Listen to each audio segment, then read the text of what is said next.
All right, part of our pre-trip is to also check our air brakes to make sure that our air brake system is working properly. Now the three parts to it are your parking brake, your emergency brake, and your service brake. So that's what we'll be checking as we do our air brake check. We start it by turning off our key.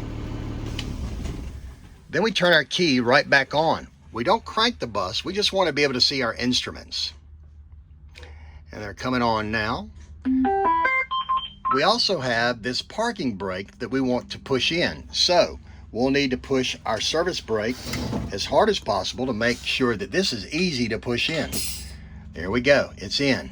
We're gonna let off on our service brake, and then we're gonna sit here and watch our air tank gauges to see what happens. The first minute we're checking to make sure the air pressure does not drop any more than 2 psi per minute. Now, once your minute is up, you'll put your foot back on the service brake, and we will check another minute to see if we have more than a 3 psi drop in our air pressure. Once we've waited a minute, we will then start to pump down our brakes. You can see that the levels on the air tank is going down between 60 and 65 psi. We'll get our warnings that we're losing pressure. And then between 20 and 45 psi, our emergency brake is going to pop out. And there it is. So now, what used to be a parking brake is now an emergency brake because we have no air or very little air in our tanks. Does the emergency brake work? We don't know. We're about to find out.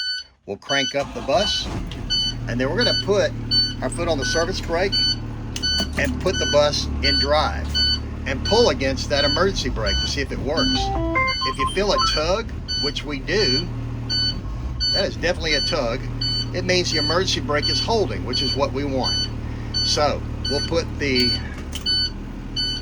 gear selector back in neutral, and then we will let our air tanks fill back up to 120 so that we can check our parking brake.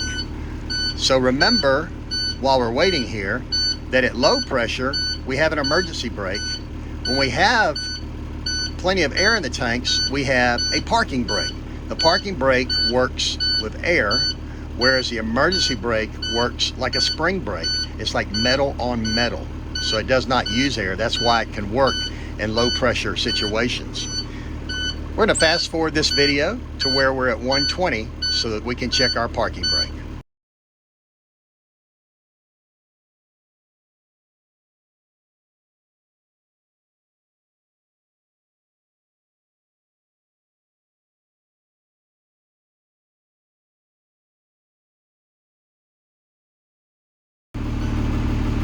Okay, so our tanks have filled up to 120, which means they're full. So we will now check our parking brake. We do it the same way that we checked our emergency brake. Put our foot on the service brake and put the gear select in drive, and then pull against the parking brake to see if it works. We want to see if it holds, and it is. I feel the tug. So now we're going to check the third part of our brake system check, and that is going to be the service brake itself to see if it is working. So how we do that is we put the bus in reverse. We're putting it in reverse because we have chalked the wheels and we can't roll forward, so we'll have to check this going backwards so we don't roll over the chalk. We'll go ahead and put in our parking brake, and then we will put our hazards on, because anytime you back a bus up, you need to put your hazards on, and you also need to honk the horn. So even though we're just going just a couple of feet here, just like that, went a couple of feet, and then a couple of more, a little bit harder, we'll push on our service brake. We pushed on our service brake both of those times just to make sure that we had a brake. Once we've done that, we'll go ahead and put it back in neutral and pull that parking brake.